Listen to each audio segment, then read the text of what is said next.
Roblox is apparently revamping some small parts of their website, like the profiles, the avatar editor on mobile, and even premium, I guess. There's also some other cool updates coming out, like a new event, but also Roblox completely messed up once again by denying an interview because of schlep and a couple other things that people are mad at. It's a crazy video, and for every subscriber I get, I'll pet my cat, and yes, I do pet my cat, okay? Of course I pet my cat, okay? Anyways, let's move on to the first story, with the first story being the good stuff. Let's talk about the good stuff and like the Roblox updates, and then we'll get to the bad stuff, like the bad Roblox updates and the other stuff. Yeah, it's not good. But regardless, let's talk about the first story, which just happens to be potentially the most useless update that Roblox has ever hyped up, but it's cool, I guess. So they tweeted out this, saying, play, create, and connect anywhere. Roblox continues to expand across devices, so you can experience the games you love and the ones you'll play next, wherever you are. Now available on, and you know, when I initially saw the notification for this tweet, I was like, oh my god, is Roblox available on the Switch? Is it available on something that we don't have it on, like Linux or something? But no, guys, it's now available on the Samsung Galaxy Store and Xbox Ally. If you don't know what those things are, basically the Samsung Galaxy Store is just a alternate app store for Android Samsung devices. So if you have the Samsung Galaxy Store, you most likely have the Google Play Store, so you don't even need Roblox on this. Regardless, the next thing that Roblox is now on is called the Xbox Ally, and if you don't know what that is, it's basically this upcoming handheld that's coming out in I think a couple days that looks like this. It's this giant computer handheld thing that just runs Xbox and Windows. So, I mean, it's not really impressive that it's on these Ally handhelds, I don't think, because I'm pretty sure it just uses the Windows version of Roblox. Like, how is this impressive? I don't know. Regardless, I guess it's a fine update, but I think both of these new devices that they've added are not really too special and are kind of mid, bro. One's just an Android device alternative, and the other one is just a PC handheld that's a computer. It's literally a computer that runs Windows. I don't know. Regardless, we can move on to the next story, which is a lot bigger of an update that actually might be cool. I don't know. Let's talk about it. So, I saw this tweet here from Julia Roseal that says,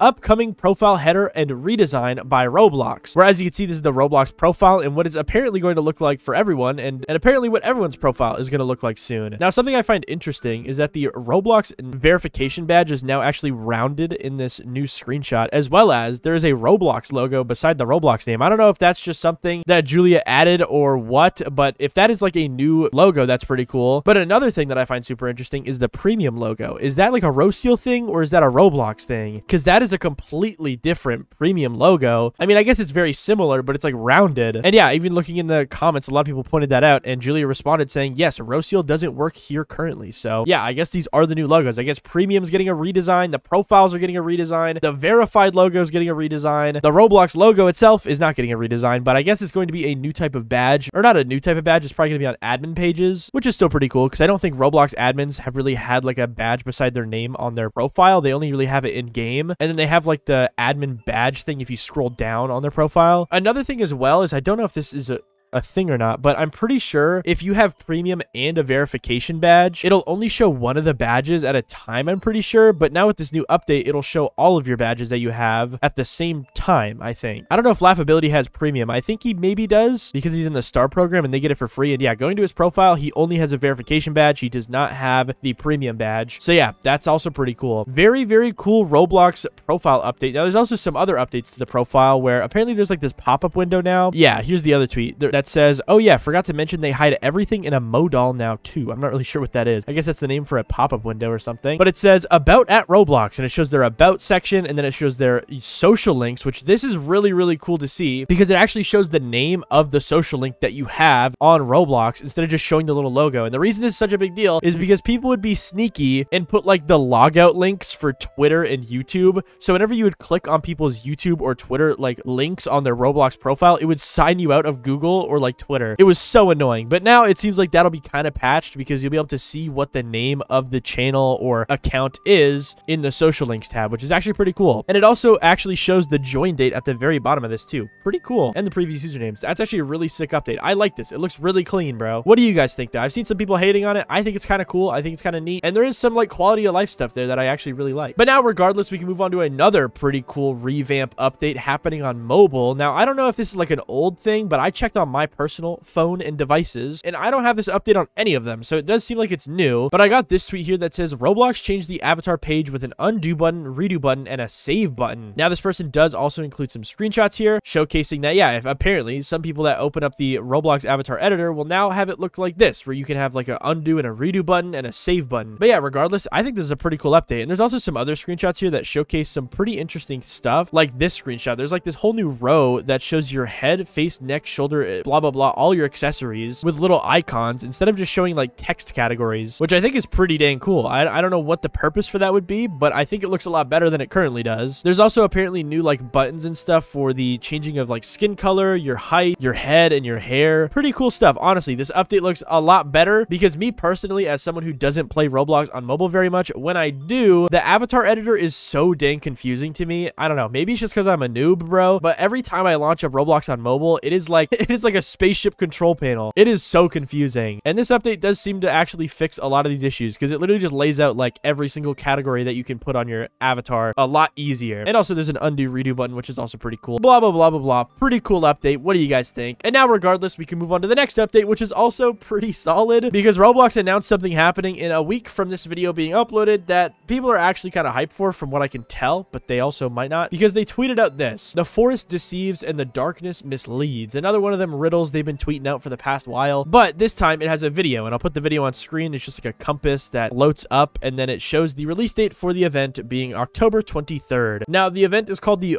Halloween Spotlight, and if you're curious on what this event is probably going to be like, if you remember, Roblox did a winter spotlight last year, and from what I remember, the winter spotlight, despite it being like a smaller like filler event, as said by Roblox, like they were literally promoting this as like not a real full event, people actually really liked the winter spotlight. There was a lot of cool free items given out. It wasn't as crazy as, you know, the hunt or anything, but it wasn't terrible. I think it was more highly rated than a lot of the other events we've had this year. So yeah, a lot of the comments are pretty hyped because, you know, it seems like having the spotlight in their event names is more hype than putting like the something at this point. But yeah, that's what's going on with Roblox and their new event. It all seems pretty dang cool. People are pretty hyped about it from what I could tell. Regardless, now we can talk about the bad updates and the bad things that have happened on Roblox, with the first one being the absolute smallest one, and it's just an update to my previous story where Roblox made a bunch of stuff free by accident on the catalog. Well, by a bunch, I mean 2 different bundles. Roblox seemingly removed all of these items out of people's inventories, and it's kind of funny because like these items were already off sale and old, so you really didn't need to. But as you can see, Rollymons tweeted out saying Roblox has removed Psy the Cyborg from the inventories of some users who got it for free a couple days ago. It's unclear if Roblox will remove it from all users who got it for free, and whether they'll remove the 26th century hero from people who got it for free as well, with a screenshot showing off a message where it says credit applied for a purchase you made on 10/11/2025 for items that are no longer available, blah blah blah blah blah, basically saying that they removed items from this person's inventory and refunded them 0 Robux, which is just kind of funny. Now I think since this Rollymons tweet, I think all of the packages have been removed from people's inventories, but I could be wrong, and regardless, it doesn't matter that much because there's something else that's bad that we need to talk about, okay? And it's some stuff that has to do with Schlep and Roblox. So basically, Mr. Hansen, okay, we all know Hansen at this point, asked Roblox for an interview, and he said on Twitter, Roblox so far is refusing an on-camera interview with me because I spoke with Schlep and Louisiana Attorney General. I think this is unacceptable. Now he includes a video here as well where he's just talking about it. It's a 2-minute video. He was asking Roblox for an actual interview. Now Roblox has done a bunch of interviews over the past 2 months now, ever since everything has happened, but they were never like real interviews. They would kind of just go on like news broadcasts, or like they would talk with like a journalist and would say very little about everything. But I guess in this specific case, Mr. Hansen was denied an interview for a very specific case of him talking to Schlep, which is just insane. Now Schlep also tweeted out replying to this saying, wow, Roblox won't do an on-camera interview with Chris Hansen because he interviewed me. Roblox is telling the world that they're being transparent regarding safety while rejecting interviews like this. It really shows their true colors, which yeah, I don't know, it's kind of crazy. I don't know why Roblox would deny this interview. I feel like it's bad optically because obviously as soon as they deny an interview for a very specific reason, seemingly, that's obviously going to get publicized and they're cooked. It would be way easier if they just did the dang interview. Yeah, not good looks, and this is kind of blown up all over Twitter and just the internet. Obviously, anything that happens with Schlep and Roblox is going to blow up. But what do you guys think? Regardless, we can now talk about another terrible story that apparently happened with David Baszucki announcing something that a lot of people are not happy with. So let's just say this first. Dave Baszucki tweeted something and it got 218 replies. And take a guess, okay, really quick. How many likes do you think it got? 312. So you could see that people are not really too happy happy about this because it almost has as many replies as likes. Not good stuff. That's not a good ratio. But let's read the tweet that people are actually getting mad at because it's quite interesting. Because Dave Baszuckis said, "We plan to expand age estimation to all Roblox users who access our on-platform communication features by the end of this year." So within the next 2.5 months, it's nice to see the same vision also surfacing as part of legislation. Now, if you're curious as to what he means, he actually quote retweets a different tweet here from the California governor, I think. I'm not sure. I'm not very politically locked in, but it's basically a new thing of legislation that will to strengthen like safeties against AI and social media, I think. But regardless, the main thing that we're going to focus on is what Dave Baszuckis said, because people are not happy with it at all. With the main reply being from Green Lego Cats, basically quote retweeting something Creecraft said a couple days ago, because apparently TikTok also has this age estimation feature in place, and it's seemingly false flagging Creecraft and banning him. As you can see, Creecraft's tweet says, "My TikTok account got suspended again because their AI thought I was a kid. I'm 28 years old," which is just kind of funny. I don't know. But yeah, regardless, a lot of people are pointing out how this age estimation stuff is not going to really work because it's going to use AI, and their AI is not really impressive, as a lot of people have had terrible experiences with it. And a lot of people are just kind of worried about the future of Roblox with this age estimation feature. How many false flags are there going to be? Is it really going to benefit the platform? You know, just the classic arguments that people have. So yeah, all the replies on this are just criticizing Dave Baszuckis to an insane degree. Like, here's another pretty good reply that says, "AI is not the solution here. Yes, this is something we need," talking about age estimation, "but AI can be and is frequently wrong, especially with Roblox moderation," which is something I agree with. Now, it's also a good point to think about though. Like, Roblox is the biggest gaming platform in the world. I think it's also like one of the top 3 most used like websites and applications in the world as well. Like, there's millions of people logging into it every day. So frankly, Roblox can't really just like manually do all of this age estimation stuff, but I do agree that there maybe should be a better way, or maybe they should at least make sure that their AI is good, because everybody's experience with Roblox's AI moderation and stuff has usually not really been good. Regardless though, what do you guys think? Yeah, people are not happy.